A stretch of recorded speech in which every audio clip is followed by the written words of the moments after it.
What is good people? You are now listening to another episode of Since We Last Spoke with Danny Foxworth. I am your humble narrator, Danny Foxworth, and tonight we're joined by an extremely special guest, man. He's part of the Random Acts of Podcast universe. He's one half of the Banks versus Davis podcast. Make sure y'all subscribe to their YouTube channel. Man, he's a renaissance man. He's a whole bunch of different things. But we got the brother Banks in the building. Banks, good to have you on, bro. How are things? I'm glad to be here, brother. You really put me over by saying I'm a Renaissance man and all this. At times, I just look at myself as just a man that's trying, but I'm so glad to be here. I love the show as well. Thank you, man. You're not trying, man. You're a man that's making things shake for real. So first off, I mean, it was a somber afternoon, one of the vital cogs of my all-time favorite podcast, the Combat Jack Show. The good brother Dallas Penn, he earned his wings this afternoon, and it was that one really stopped me in my tracks because he was such an integral part of that blog, not just the Combat Jack Show, but the blog era in general, because I remember him from the blogs and I remember his YouTube channel. He had a YouTube series called Internet Celebrities, and I was just as tuned into that as I was the Combat Jack Show. And that was actually the first podcast that I started listening to. This was like back in 2011.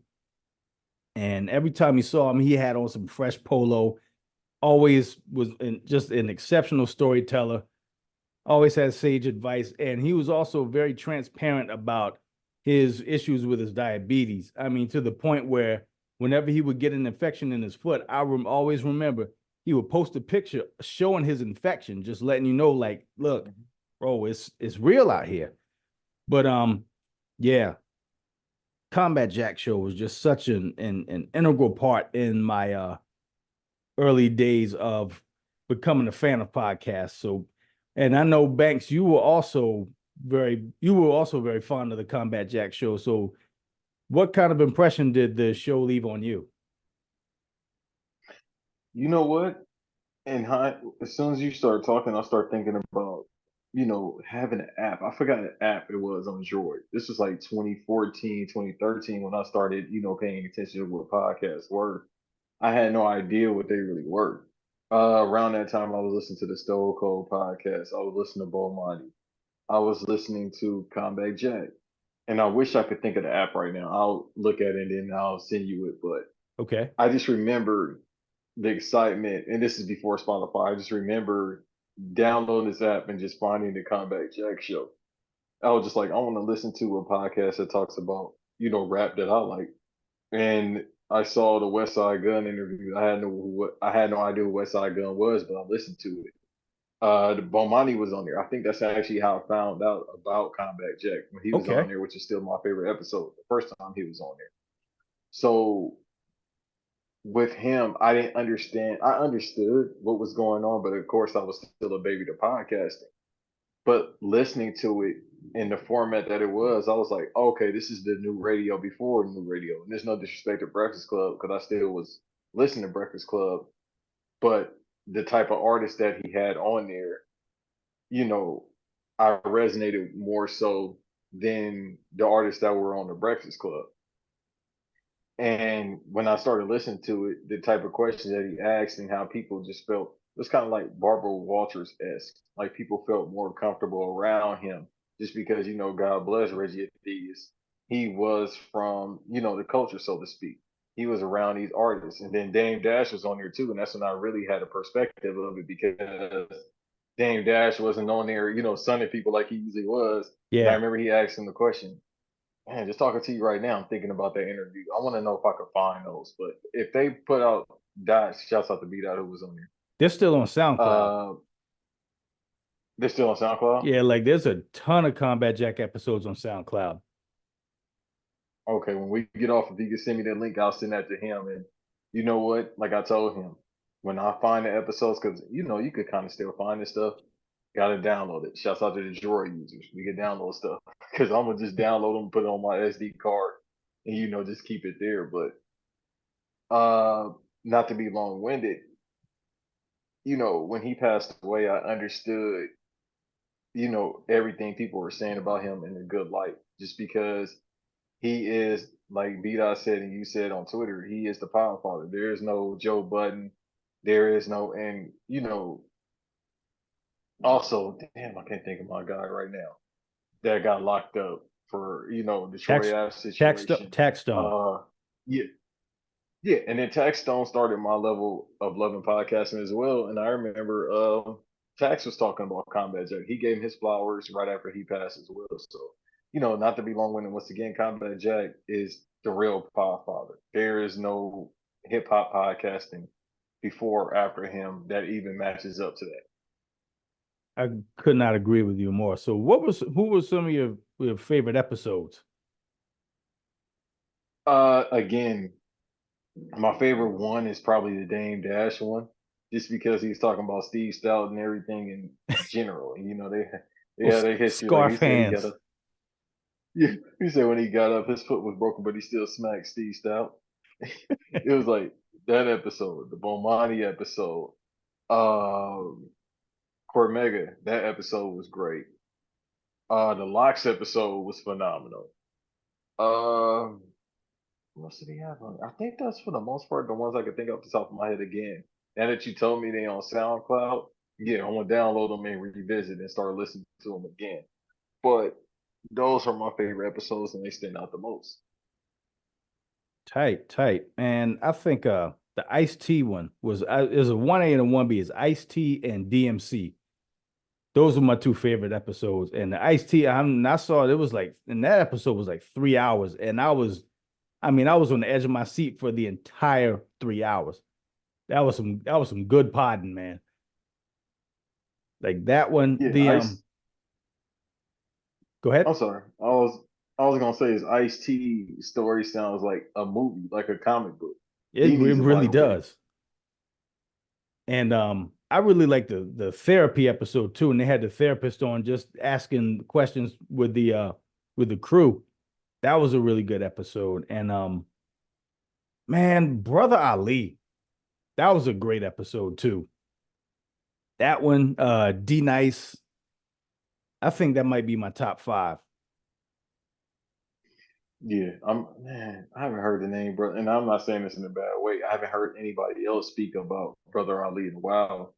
I like one of his projects. I listened to a couple of them, but Brother Ali is one of those like underground hip hop acts where you really have to be in tune, especially like the late 2000s, early 2010s, Yeah. where when you really in that scene like I was, and I'm pretty sure you were, where it's like one of those names you don't see ever, and it should be talked about a little bit more. And he's got a really good podcast too. Oh, he has a podcast. Yeah, it's called the Travelers Podcast. Okay, I'm gonna tap in. I Yeah, was listening to Talib's podcast, but I don't know if he still do it. yeah, I don't know either. But let's take it back to the beginning. So what was life like in South Central for young Banks? Man, it was, what, it's crazy because I think it's just that whole getting older thing.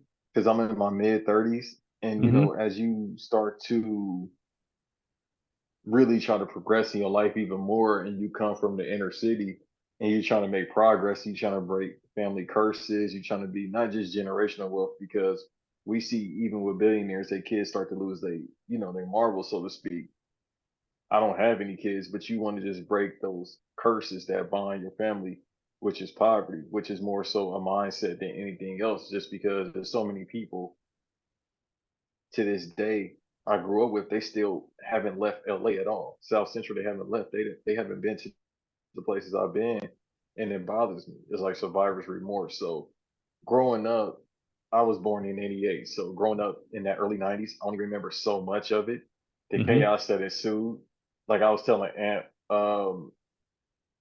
high speed chases were like our pastime. That was better than football a lot of our times. So when AC decided to get in the Bronco with OJ, that's when it was like, oh, this is like the mecca of the high speed chases.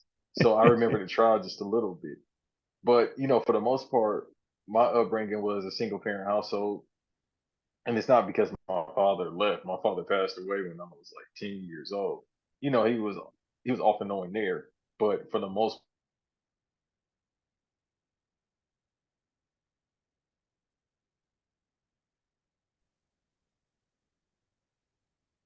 part, I'm sorry. Yeah, go ahead. Yeah, sorry about that. It's like crazy weather right now, so the Wi-Fi might go on and off, which means Okay. I'll probably have to turn it off in a second. But no, my like I was saying, my father passed away when I was 10, but he was off and on near before his passing. So I grew up in a household where my mom raised me and my sister and my grandmother. God bless. Uh, for the most part, as I progressed, as a teenager, I had my share of how do you say squabbles. I grew up around gang members, grew up around, people in poverty. I would just say that associated with these individuals. Not as much today. Like I still talk to them, obviously, but I'm not around them, obviously, because I'm on a different side of the country. And then later on this year, I'll be on the other side of the world. So it's like, what can we really talk to? But as I'm getting older, I think about it often. It's just I think about my upbringing in life right now often, and just like you have times where you want to go back to what you know because it's easier to maneuver around what you know than what you don't know. And then what you don't know is always best for you to maneuver towards, you know, because it's like I think about how I'm probably the only person on our bloodline to decide, you know what, I want to do things different in life and take these chances on my own, and you just pack up and leave. So that I think now more so than ever, I think about my childhood because I use it as a motivation tool, but I also use it to reminisce because this mindset that we had is like the first computer, and you use it often when you remember stuff. Like we're talking about Reggie Athias again, God bless Combat Jack, and that man has passed away 6, 7 years now, but Yeah. we somewhere around that, and we still talk about him as if he's here today, and that's the beauty of what we do because we don't know who's it going to resonate with years from now. We're talking about episodes that are 10 plus years. Like going back to my favorite episode, I forgot the LL Cool J one. But see, I remember that because of his legacy. So you can easily just go back and be like, oh, I remember this and remember this episode. These things are 10 plus years, but we're going back and we're thinking about now. So with my childhood, I think about it often more so than ever now because I'm creating these new memories as I'm trying to go forward. So at what point did you say to yourself, I want to break the cycle and I'm going to venture outside of South Central? It was like in '06. I was working for Universal Studios out in Universal City. They call it Hollywood, but Universal City is not that far from Hollywood. So when I started working there as a teenager, I was like, oh, this exists because I never been there before. And that's only a 30-minute drive from where I grew up. But that's how poverty mindset is. You don't know until you go. So I was like, oh, okay, this exists. Then I remember in 2010 I went to Vegas for the first time. Some people never go to Vegas. I was like, all right, I'm gonna go to Vegas. And then there was some people.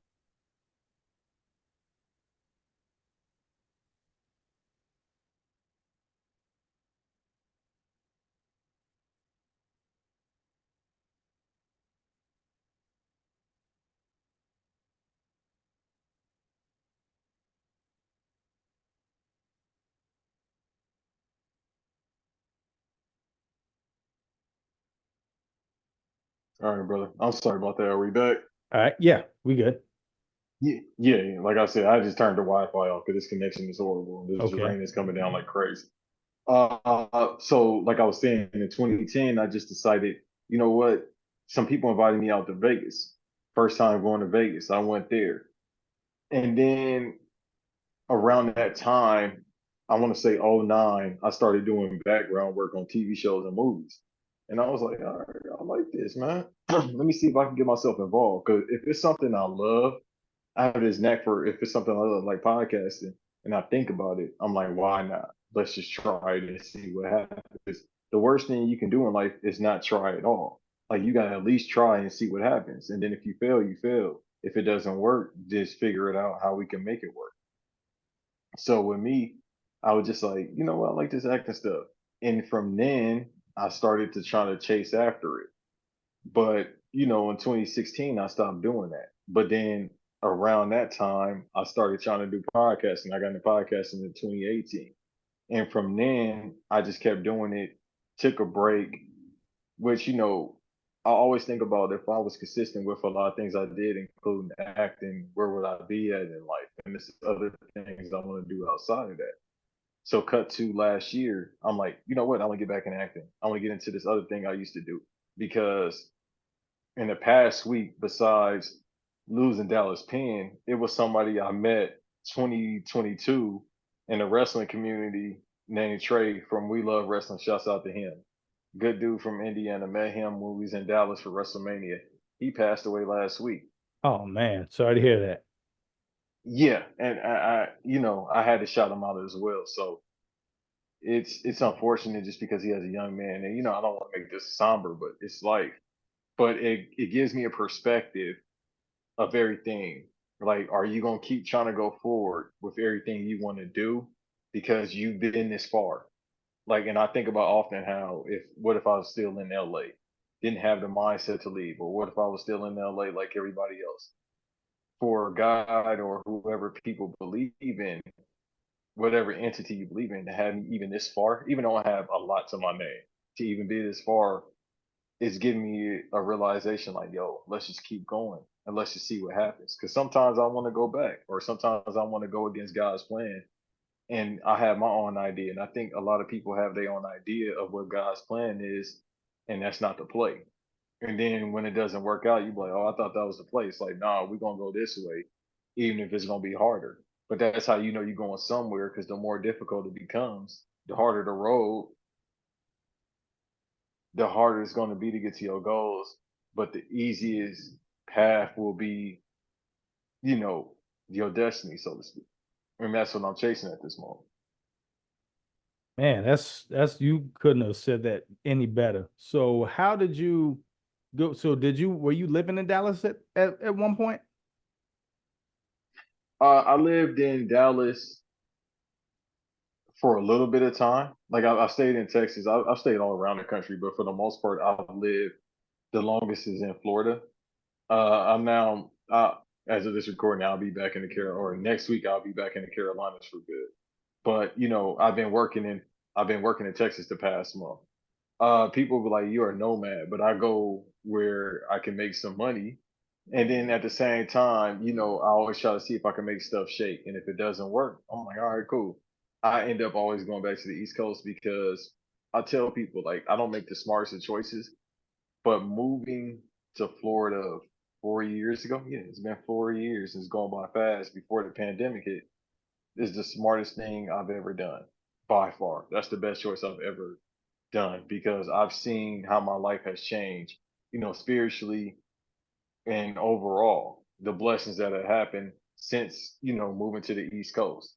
And I remember vividly, like, first getting in the studio with Random Max, and this is like early 2020. I took the drive from Orlando to Jacksonville, which is 2.5 hour drive, and I was training. I remember vividly, like it was yesterday, starving. Like coming from training, I didn't want to stop and get nothing to eat because I wanted to be a professional. I still kind of ended up late, and we start recording. And it's unfortunate a lot of people lost their life in 2020, but that's one of my best years ever. Uh, so moving to the East Coast really has been a blessing to me, man. Like I couldn't imagine where I'll be right now if I would have stayed in LA. Man, so let's get into some wrestling talk. So what was it that initially drew you to wrestling? I remember, like I told the story before. So I saw Bam Bam Bigelow in Major Pain. I, I seen him because remember you seen Major Pain, right? Of course. Yeah, Damon took him down, hit him with the headbutt and all that because that was one of the cadets' cousins. So I seen that. Cut to I think he was still with WWF at that point. I seen him on WWF. And I was like, oh, that's the dude from Major Pain. And then I saw Shawn Michaels, I saw The Undertaker, I saw everybody around that. So that had to be like 95, 96 ish. But I remember watching WCW because I was a bigger WCW mark, towards the end before they went out of business in '01. And I remember seeing the NWO and I was like, yo, what is this? Because I remember even as a jit seeing Hulk Hogan. And I was like, yo, what is this? Like, why is Hulk Hogan dressed like this? And then I remember seeing Macho Man and all the people from the '90s. But I Yeah. remember seeing little tidbits of them. But when I seen them in WCW, I was like, yo, what is this? And I was instantly stuck on it. The Luchas really had me stuck on it with Dean Malenko, Rey Mysterio, Juventud, Billy Kidman, etc. Man, Hoobie Juice. Yeah, the juice, That the was my that was juice. that was my guy. Bro, when The Rock clowned him, he said, when he's talking to Chris Jericho, he said you was up there with your buddies in the South with somebody named, some With jabroni named some Rudy Poo named Hoobin too. Juventud. I remember that like it happened 5 minutes ago.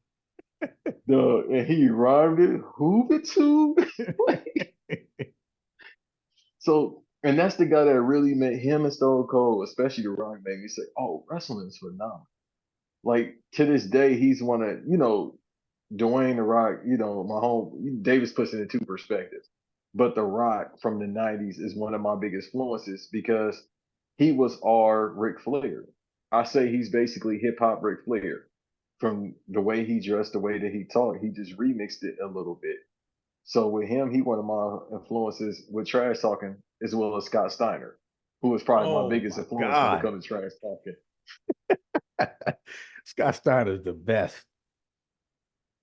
Especially when he talked about DDP and he got at his wife. I said, "Yo, Ric Flair with your crooked Oh yellow man. teeth."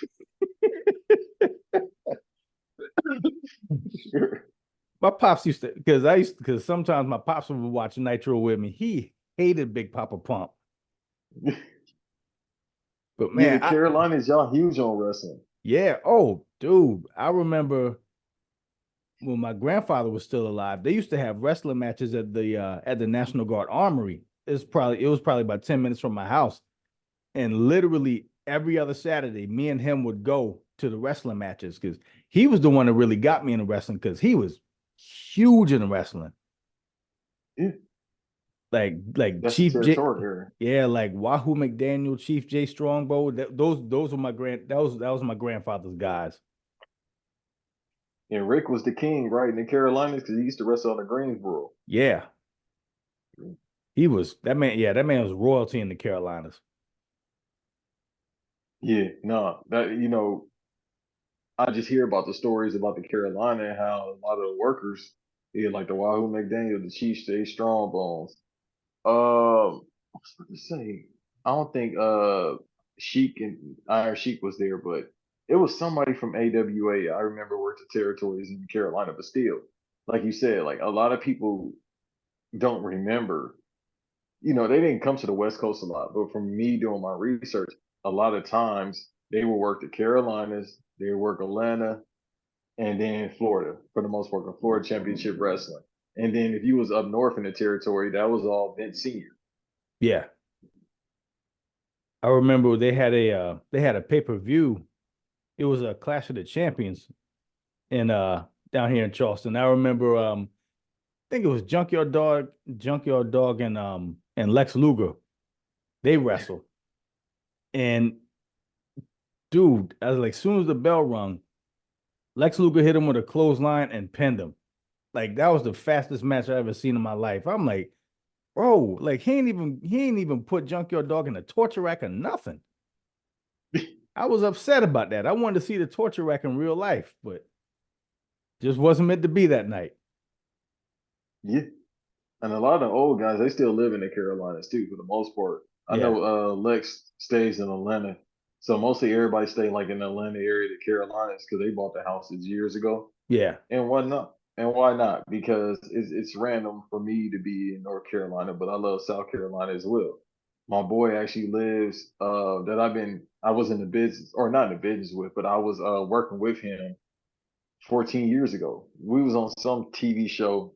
He is from North Carolina, but he moved to South Carolina. I forgot where, but I always got love for South Carolina. I don't be cracking jokes on y'all because besides the people, there's some women from South Carolina I'm quite fond of, especially Asia Wilson.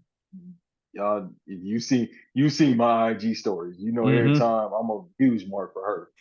Oh, yeah, ain't no, boy, I love that woman. I said, oh, this South Carolina woman, look, that. Yeah, you it's like you're the opposite of B dot. Well, Vita only got 4 eyes for his wife. That's why. So he ain't got to worry about nothing. He said he got 4 eyes. And two of them is big. He got two magnifying glasses for his He wife. So got 4 eyes and waves.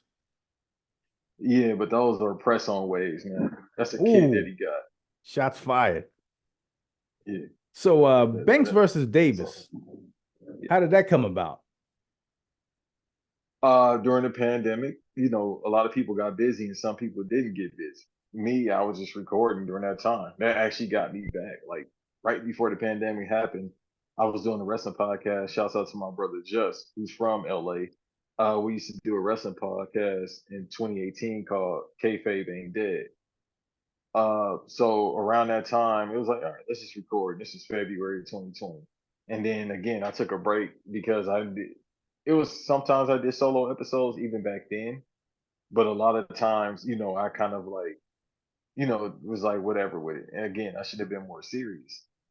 Uh, so cut to, I want to say this summer of 2020, I was in the Discord with my family Black Announce table, who, that's how I got connected with a lot of people that have been a blessing in my life. Not just them being a blessing in my life, but others that it came from that. Because it's all about the company you keep. If it wasn't for Random Acts, I wouldn't know a lot of people in the podcast game, including yourself. They have been a biggest blessing. That's why I'm always loyal. Not because they my brothers, but I'm just loyal to the soil. That's just how I am with a person. It's like if we go on to war, even if I like somebody, hey, we go on to war, I'm all in with you. But the summer I was in the Discord and I was just talking trash because gotta be honest, during that time I was drunk a lot. I gotta be honest, people. Y'all gotta pray for me during the pandemic time. All I was doing was working out and drinking and watching wrestling, playing games. But I was in there, and then Davis was in there as well. And we was talking about some stuff. So he hit me on the side, and we were just, randomly talking about some stuff. We're like, "Yo, you want to record?" And we didn't have no name, we didn't have anything. He was like, "Yo, you want to record something?" And we record something. And from then on, we was kind of like we knew each other. And maybe it's because it's two Cali guys. He from up north, and I'm from South, California, Southern California. But we just, hit it off early. Pause. So it was just like from there we've been friends, like brothers, and we've been recording since then. Man, so how many episodes y'all got under y'all belt? Because I know y'all got an extensive archive. It's probably not as many as you. I don't know. Because at this point, I was like, listen, I'll put this on the side. Since you put me over, brother, like I said, you you posted the clip. But it was legit, like we said on the Patreon, me and Ant, we were like, bro, Danny be recording like every day, bro. Like when I see you and shouts out to Scott from Barbershare Network getting busy, or just people in general getting busy. When I see people recording like 3, 4, 5 times a day, like I used to, kind of. Still do a little bit, but not as much as you, which is fine. It's like, bro, it motivates me in a good way because there's no competition. It motivates me to see people doing that because it's all about us getting better as a collective instead of going against each other. Yeah. And when I see people that are working, it motivates me to work more because every day I feel like I'm not doing enough to advance in any form of my life. That's why I try to go crazy working wise with anything outside of podcasting life in general because I want to be great at everything. Not good. I want to end up being one of the best ever at whatever I did. So with us in the episodes, I couldn't even count it because we shouldn't have been put the numbers on the episode, but at this point, it's got to be at least maybe 120-ish, somewhere around that, excluding solo episodes and stuff like that. It's up there though. And so, how did you become familiar with Random Acts of Podcast? 2018, the Without Warning episode with Eric and Amp. So I remember seeing Amp on the timeline. I just kept seeing that, that Marlon's character on the timeline. I recognized him from The Simpsons. And I was like, yo, who is this dude? And he's hilarious. And then the references. So I saw that he had a podcast. And I was like, all right, let me tap in. Because this is like around the time I was starting that same year, which is crazy. I did my first episode with my boy that I said is in the. I'm gonna find them episodes and post them too. But that's in the Carolinas. My dude Max, shouts out to him. We started a podcast called Dudes Without Dads. That's the name of it too. And I'm pretty sure I can find the episode. We got skits to go with it and all that. But that's around the time I was starting. So I saw this was like February, March-ish. And I remember that Without Warning episode was on there. That was the latest episode from there. And I thought it was just, Amp and Eric on the podcast. I didn't know it was Devin and then eventually Show. So I remember on my way to a commercial and I was listening to them like on the train. And I'm just in tears because they prank calling, escorts. So I'm just rolling. And then I remember they boy Jigs, I think he from Philly or oh no, he from Baltimore. He was cussing out Erg and cussing out Eric. And I was in tears. So from then I just was a fan of them. And I remember November of 20, I got an insane memory, you gotta forgive me. So I remember November of 2018, Ant put me on the episode. He was like, yo, come through. So this is my first time being a guest on somebody's show. And from then on, we were just like cool with each other. Like we were just like friends. And then it's just like as time progressed, we became like brothers. Like I've lived in this man's household for a certain period of time.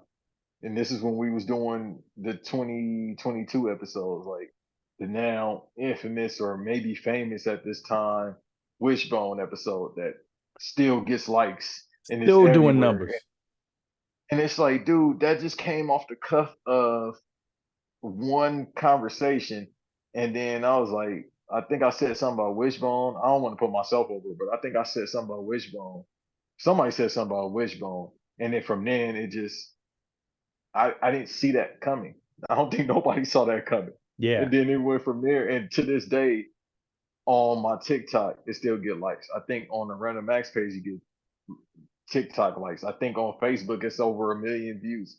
It's so many classic things Crazy. that came from 2022. Mind you, I was unemployed because I was just trying to focus on podcasting. It was insane. I was unemployed, but we were just knocking content out. And it made me realize, even talking to you right now, because God talks through people is one of my favorite phrases ever I heard from my OG. It made me realize that yeah, we all have to work, but you can't make your dreams happen if you're trying to make others happen. And what if I had to work that day? It wouldn't happen because everything is timing. Every single thing is timing. I'm a big advocator of everything is timing. I'm on my own timing, but we also got to realize we're on God's timing. Again, RIP Dallas Penn. So, you know, since then we just been cool. We've been like family. Joe like family. Devin, I hate him, but we're family.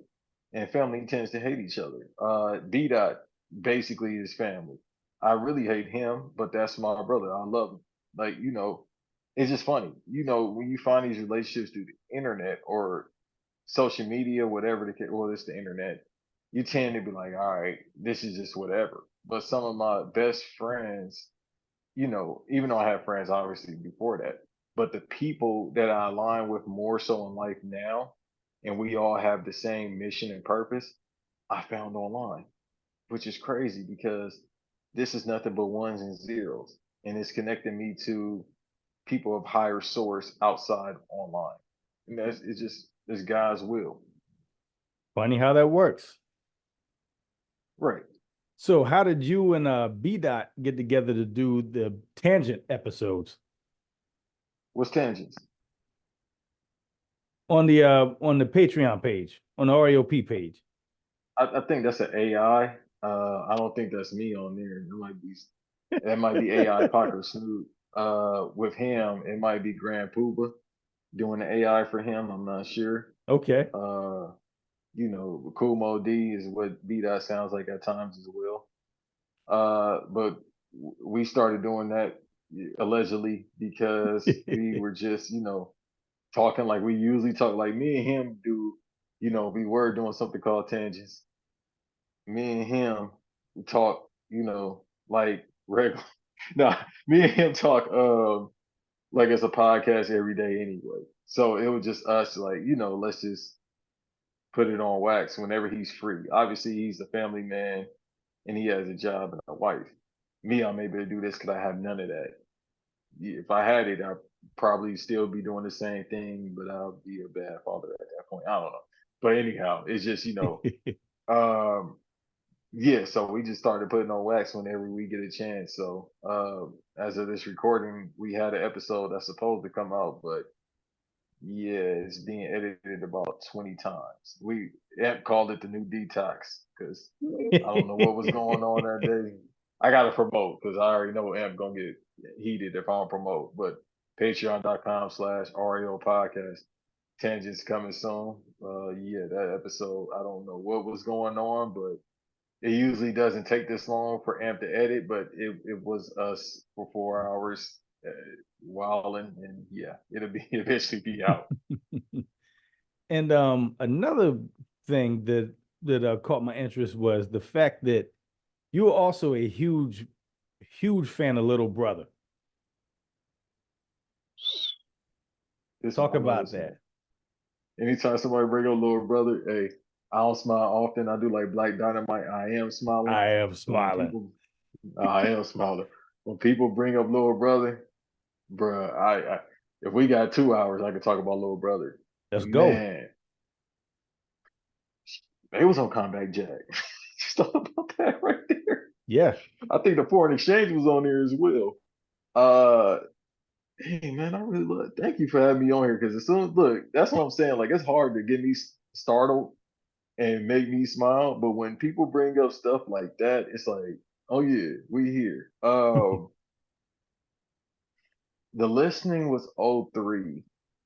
I think I got wind of them because of Chitlin Circuit 1.5 and '04, if I'm not mistaken. Maybe one. No, it was one. Because so around that time, my mom was friends with a guy from the Bronx. Like they were like cool. They met, I forgot where they met, but he was from the Bronx. My guy, every time he would come into town, I swear, I wish I had an example, but a trash bag full of bootleg. I don't know how he got on the plane, but a trash bag full of burnt DVDs from DJ Green Lantern to Who Kid, Cassidy mixtapes. It's like I had so many mixtapes. Like I had to be the only person in LA with these mixtapes. Now it's something called the alley downtown LA, which is First Street. We call it the alley growing up, but it's like the shopping district as they call it, Hmm. where you could buy stuff. Like if you ever go to LA, you'll see it like downtown LA around First Street, Los Angeles Street. You could just buy stuff. They used to sell like fake gold yard bags, Gucci bags, and all that, but they put a stop to that. I remember they had the see-through bathing apes at the African Soul. Uh, my brother, these are the soldier boys. You have to have these. You must wear them now. So they had them, and we have Big Ape. It's green and purple. That's not a color. That's not a color. My friend, this is the way. This is the way. This color. So they used to sell DVDs, bootlegs, and they got rated. But he used to bring me those DVDs. I remember '04, it was something called the Chilling Circuit. Like I said, Chilling Circuit 1 or 1.5 had to be. I didn't really listen to it like that. Like that would I'm listening to the Gina radios because I was a huge Gina mark. Nah, let me get that Gina Radio 10 at that point. I think that's the one with Game on the cover. Let me get that right there. Let me get the Cassidy ones, the Green Lantern tapes, all that. Cut to late 0 '04 when what was that? Can't Stop, Won't Stop. I can't remember the song that was off of Minstrel Loving Show, it. and it's crazy. Loving it. Loving it. Yeah. Remember remember MTV Jams too? Yep. Cypher Sounds used to be on that. That's Sure it when I was. first heard it. That's when I first heard it. I'm like, yo, what is this? Like instantly, it's like when I first heard Kanye, I was like, yo, who is this? What is this? When I first heard Wangster on MTV Jams too with 50 something, like, yo, who's this dude?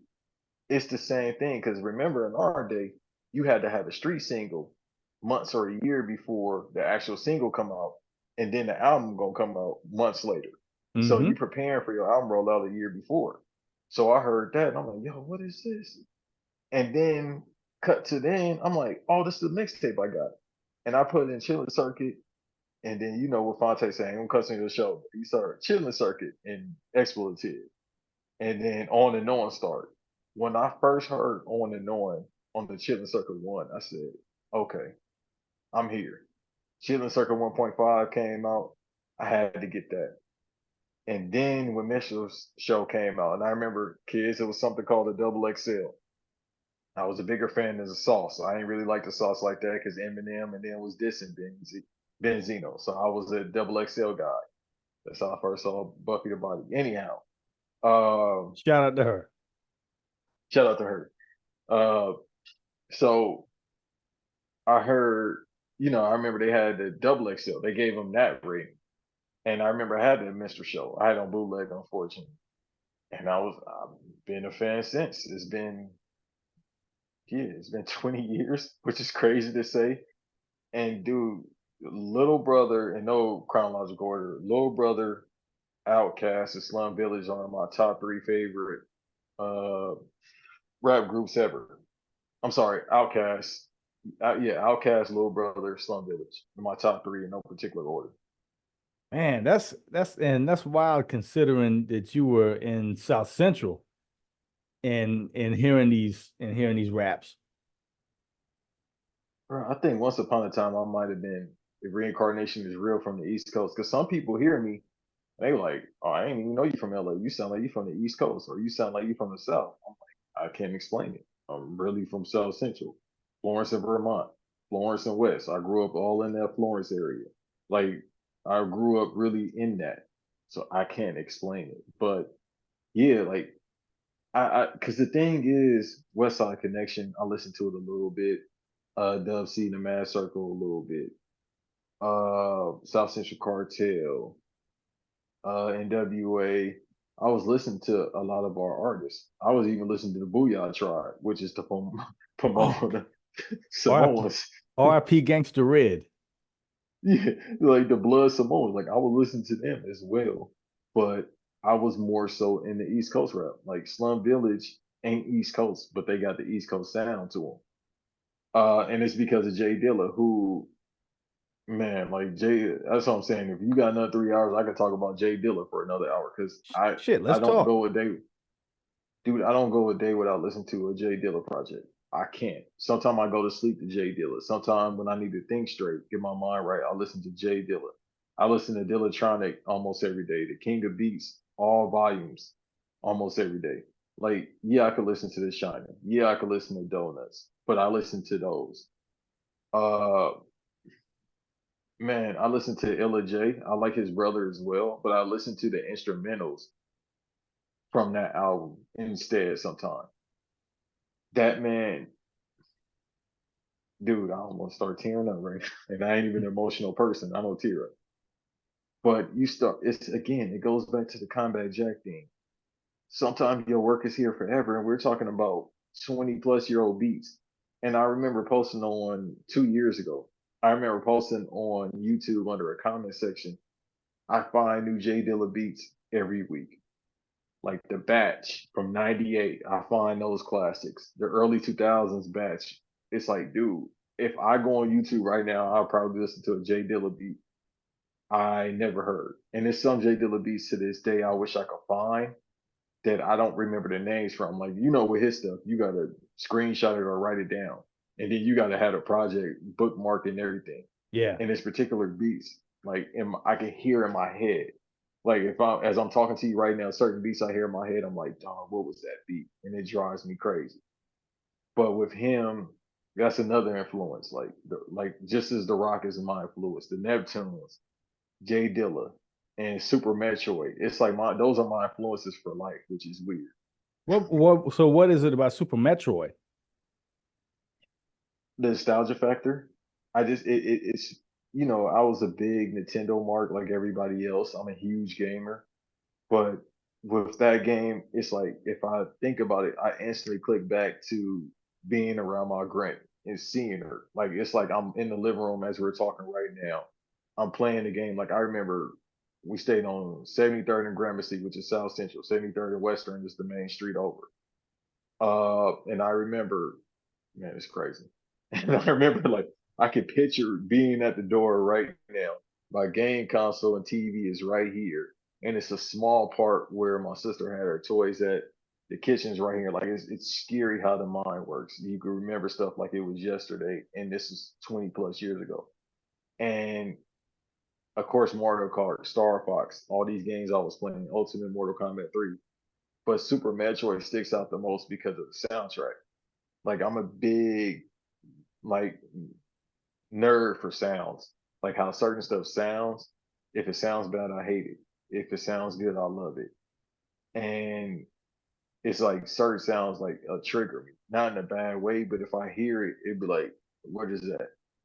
You know what I mean? And then I could get easily distracted as well. Like if I'm talking to you right now, like it was thunder outside. I don't know if you did heard it or not, or the Mm-mm. audience heard it. But if I hear it, it distracts me. It's like if I'm talking to you right now, somebody was in your background, I'll listen to you, but I'll be hearing that because my ear just catches everything. So Super Metroid just had a big influence on me. And it's one of my favorite games ever. Man, nice. So what were some of your other favorite video games?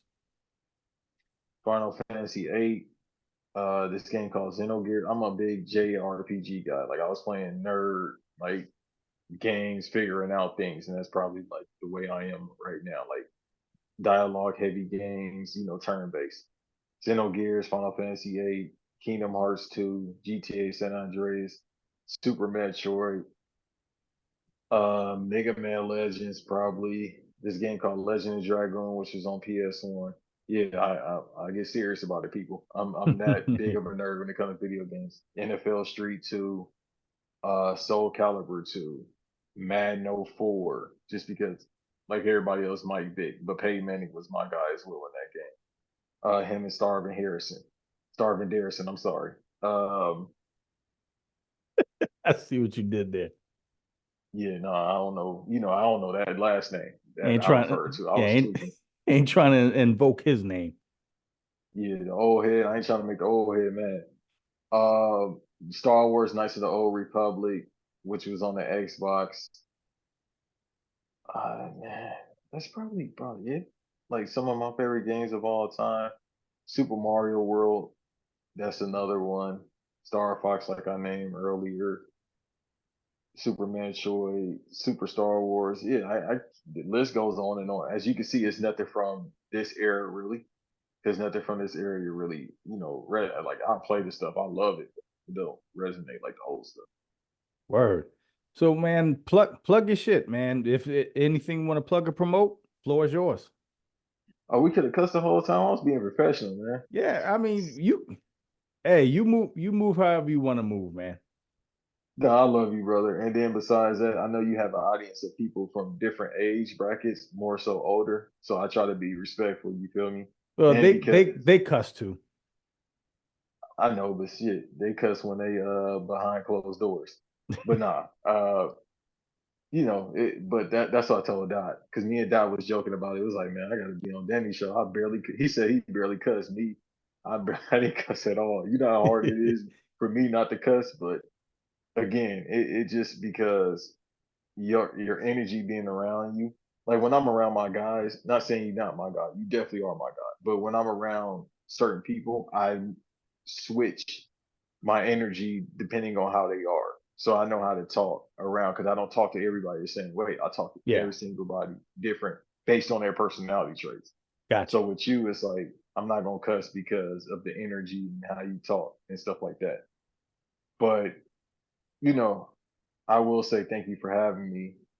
And again, like this man said, Banks versus Davis, patreon.com/black announce table. I just did a wiretap with Eve. Me and Cody just did something. Patreon.com/RAOP podcast. RAO podcast, I should say. I'm sorry about that. Me and Amp do so many bonus episodes. I gotta do in person another episode. I'm trying to get that situated. Uh, allegedly a new tangents to be out. Otherwise than that, that's probably it, man. I just, to be honest, when people bring me on a show, I try to just say thank you for having me, and just not plug anything, because me being here talking to you has really helped me today.